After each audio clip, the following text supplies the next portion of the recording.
ಡಿಸ್ಮಿಸ್ಸೇ ಮಾಡಿರ್ತಕ್ಕಂಥದ್ದು ಬೆಳವಣಿಗೆ ಸಹಿತ ನಿಮಗೆ ಗೊತ್ತಿದೆ. ಆದಾಗ್ಯೂ ಮಾನ್ಯ ಕೌಸಲ್ಗಿ ಮಹಾಂತೇಶ್ರವರು ಏನಾದರೂ ಅಂಶಗಳಿದ್ದು ಅವರೇನಾದರೂ ಸರ್ಕಾರಕ್ಕೆ ಹೇಳ್ತಿದ್ರೆ ರೂಲ್ಸ್ನಲ್ಲಿ ನಾವು RTI ಬಗ್ಗೆ ಏನಾದರೂ ಮಾಡಬೇಕು, ಇದರಿಂದ ಹರ್ಯಾಸ್ಮೆಂಟ್ ತಪ್ತದೆ ಹಾಗೂ RTI ಆ್ಯಕ್ಟಿವಿಸ್ಟ್ಗೂ ವಿಶೇಷ ಮಾಹಿತಿ ಪಡೆಯೋದಕ್ಕೆ ಅನುಕೂಲ ಆಗುತ್ತೆ ಅಂಥೇಳಿ ಇದ್ದರೆ ಆ ಮಾಹಿತಿಗಳೊಂದಿಗೆ ನನ್ನ ಹತ್ರ ಬಂದು ಚರ್ಚೆ ಮಾಡಿರಿ. ಮಾನ್ಯ ಮುಖ್ಯಮಂತ್ರಿಯವರ ಜೊತೆಗೆ ಚರ್ಚೆ ಮಾಡಿ ಅದನ್ನು ಮಾಡೋಣ. ತಾವು ಆ ₹2 ಒಂದು ಪೇಜ್ ಮಾಡಿದ್ದಾರೆ. BPLದವ್ರಿಗೆ 100 ಪುಟಗಳವರೆಗೆ ಫ್ರೀ ಅಂತ ಮಾಡಿದ್ದಾರೆ. ಅದನ್ನು ರಿವೈಸ್ ಮಾಡಬೇಕು ಅಂತ ತಾವು ಹೇಳಿದ್ದೀರಿ. ಅದನ್ನು ಪರಿಶೀಲನೆ ಮಾಡೋಣ. ಓಕೆ. ಅಧ್ಯಕ್ಷರೇ, ಅದು ಇಡೀ ರಾಜ್ಯದ ಸಮಸ್ಯೆ ಆಗಿದೆ ಸರ್. ಅದಕ್ಕೆ ಕೆಲವು ಜನ ಮಾತಾಡ್ಬೇಕಂತಾರೆ ಆ ವಿಷಯ ಬಗ್ಗೆ. ಅಧ್ಯಕ್ಷರೇ, RTIಗೆ ಸಂಬಂಧಪಟ್ಟಂತೆ ಇದೊಂದು ಬಹಳ ಗಂಭೀರವಾದ ವಿಷಯ. ಸಾರ್ವಜನಿಕ ಹಿತ ಅನ್ಲಿಕ್ಕಿಂತ ಹೆಚ್ಚಾಗಿ ಕೆಲವರು ಸ್ವಂತ ಹಿತವನ್ನ ಕಣ್ಮುಂದೆ ಇಟ್ಟುಕೊಂಡು RTI ಕಾಯ್ದೆಯನ್ನ ದುರ್ಬಳಕೆ ಮಾಡ್ಕೊಳ್ಳೋದು ಗಮನಕ್ಕೆ ಬರ್ತಾ ಇದೆ. ನಾನು ಮಾನ್ಯ ಸಚಿವರ ಹತ್ರ ಹೇಳೋದು 26 ಜನರನ್ನ ಕಪ್ಪು ಪಟ್ಟಿ ಸೇರಿಸಿದಿರಿ ಅಂತ ಹೇಳಿದಿರಿ. ಕಪ್ಪು ಪಟ್ಟಿಗೆ ಸೇರಿಸಲಿಕ್ಕಿರುವಂಥ ಮಾನದಂಡಗಳೇನು? ಮತ್ತು ಒಬ್ಬ ವ್ಯಕ್ತಿ ಪದೇ ಪದೇ ಬೇರೆ ಬೇರೆ ಇಲಾಖೆಗಳಲ್ಲಿ ಸ್ವಂತ ಉದ್ಯಮಗಳ ಬಗ್ಗೆಯೂ ಕೂಡ RTIಗಳನ್ನು ಹಾಕ್ಕೊಂಡು ಯಾವ ಕೆಲಸವನ್ನು ಮಾಡ್ಲಿಕ್ಕೆ ಬಿಡ್ತಾ ಇಲ್ಲ. ಎಲ್ಲರೂ ಲೋಕಾಯುಕ್ತಕ್ಕೆ ತಗೊಂಡೋಗಿ ಕೊಡೋದು RTI ಆಕ್ಟಿವಿಟಿಸ್ಟ್ ಉಳಿದಂತ ಆಗಿದೆ. ಏನು ಕೆಲಸ ಮಾಡ್ಲಿಕ್ಕೆ ಆಗ್ತಿಲ್ಲ. ಸಾರ್ವಜನಿಕ ಕೆಲಸಗಳನ್ನು ಮಾಡ್ಲಿಕ್ಕೂ ಕೂಡ ಅಸಾಧ್ಯ ಆಗಿರುವಂಥ ಪರಿಸ್ಥಿತಿ RTI ಆಕ್ಟಿವಿಸ್ಟ್ಗಳಿಂದ ಆಗ್ತಾ ಇದೆ.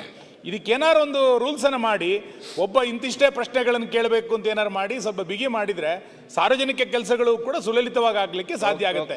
ಇಲ್ಲಾಂದ್ರೆ ಎಲ್ಲವೂ ಕೂಡ ಸ್ವಂತ ಉಪಯೋಗಕ್ಕಾಗಿದೆ. ಆಯ್ತು. ಯತ್ನಾಳ್ ಅವರು.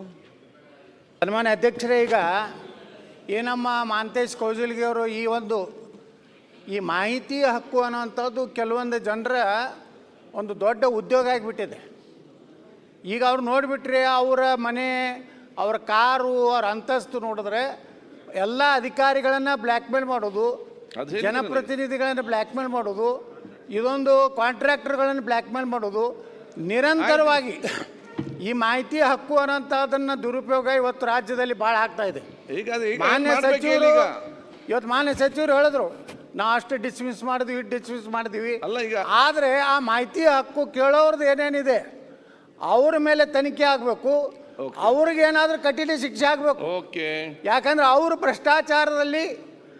ಭ್ರಷ್ಟಾಚಾರ ಮಾಡೋದಕ್ಕೆ ಈ ಮಾಹಿತಿ ಹಕ್ಕು ಕಾಯ್ದೆಯನ್ನು ದುರುಪಯೋಗ ಮಾಡ್ಕೋತಾ ಇದ್ದಾರೆ. ಅದಕ್ಕೆ ನಾನು ಸರ್ಕಾರಕ್ಕೆ ಆಗ್ರಹ ಮಾಡ್ತೀನಿ, ಅವ್ರ ಬಗ್ಗೆ ವಿಶೇಷ ಕಾಳಜಿ ಕನಿಕರ ಬೇಕಾಗಿಲ್ಲ. ಅವರು ಭ್ರಷ್ಟಾಚಾರದ ಪಿತಾಮಹ ಅವ್ರು ಆಗ್ತಾ ಇದ್ದಾರೆ. ಅದಕ್ಕೆ ಅಧ್ಯಕ್ಷರೇ, ಅದರ ಮೇಲೂ ಒಂದು ವಿಜಿಲೆನ್ಸ್ ಇರಬೇಕು. ಆ ಮಾಹಿತಿ ಹಕ್ಕುದಾರ ಮೇಲೂ ಒಂದು ವಿಜಿಲೆನ್ಸ್ ಆಗಬೇಕು. ಅದು ಅವರ ಆಸ್ತಿ ಪಾಸ್ತಿನೂ ಸಹ ಇವತ್ತು ತನಿಖೆ ಆಗಬೇಕು. ಅಂದಾಗ ಅವ್ರು ನಿಜವಾಗಿ ಮಾಹಿತಿ ಹಕ್ಕುದಾರರು ಅಥವಾ ಸರ್ಕಾರವನ್ನ, ಅಧಿಕಾರಿಗಳನ್ನ, ರಾಜಕಾರಣಿಗಳನ್ನ ಬ್ಲ್ಯಾಕ್ ಮೇಲ್ ಮಾಡುವಂಥ ಮಾಹಿತಿ ಹಕ್ಕುದಾರರು ಭಾಳ ಆಗಿದ್ದಾರೆ. ಇದಕ್ಕೆ ಒಂದು ರೀತಿ ಕಂಟ್ರೋಲ್ ತರುವಂಥ ಕಾನೂನನ್ನು ರಾಜ್ಯದಲ್ಲಿ ಜಾರಿ ಮಾಡಬೇಕು. ಮಾನ್ಯ ಸಭಾಧ್ಯಕ್ಷರೇ, RTI ಏನಿದೆ, it's A very powerful weapon. ಭಾಳ ಒಂದು ಒಳ್ಳೆ UPA ಸರ್ಕಾರ ತಂದಿದ್ದು ಒಂದು ಒಳ್ಳೆಯ ವೆಪನ್. ಸಜೆಷನ್ಸ್ ಆದರೆ ಅನ್ಫಾರ್ಚುನೇಟ್ಲಿ ಮಾಹಿತಿ ಹಕ್ಕುದಾರರ ಕಾರ್ಗಳನ್ನ ನಾನು ನೋಡ್ತೀನಿ. ಮುಂದ್ಗಡೆ ಮಾಹಿತಿ ಹಕ್ಕುದಾರ ಅಸೋಸಿಯೇಷನ್ ಅಧ್ಯಕ್ಷ, ಮಾನವ ಹಕ್ಕುಗಳ ರಕ್ಷಣಾ ಸಂಸ್ಥೆಯ ಅಧ್ಯಕ್ಷ, ಇದು ಹಾಕೊಂಡು ಓಡಾಡೋದು ನೋಡ್ತಾ ಇದ್ದೀವಿ. ಮಾಹಿತಿ ಹಕ್ಕು ತಗೊಳ್ಳುವಾಗ ಅವನಿಗೂ ಏನಾದ್ರು ಒಂದು ಕಾರಣ ಇರಬೇಕು, ಬಲವಾದ ಕಾರಣ ಇರಬೇಕು. ಈ ರಸ್ತೆ ಸರಿ ಇಲ್ಲ, ಹಾಕ್ಲಿ.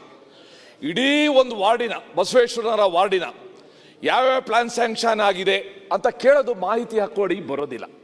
ಸೊ ಅದಕ್ಕೋಸ್ಕರ ತಾವು ಇದನ್ನು ಯೋಚನೆ ಮಾಡಿ, ಅವನು ಏನಾದರೂ ಒಂದು ಕಾರಣ ಇರಬೇಕು.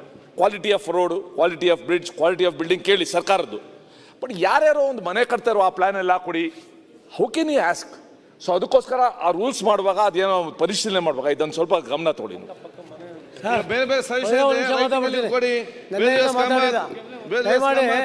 ಮಾನ್ಯ ಅಧ್ಯಕ್ಷರೇ, ಒಂದು ನಿಮಿಷ ಆಯ್ತು. ಎಲ್ಲರಿಗೆ ಮಾತಾಡ್ಲಿಕ್ಕೆ ಇದ್ದೇವೆ. ಕೂತ್ಕೊಳ್ಳಿ.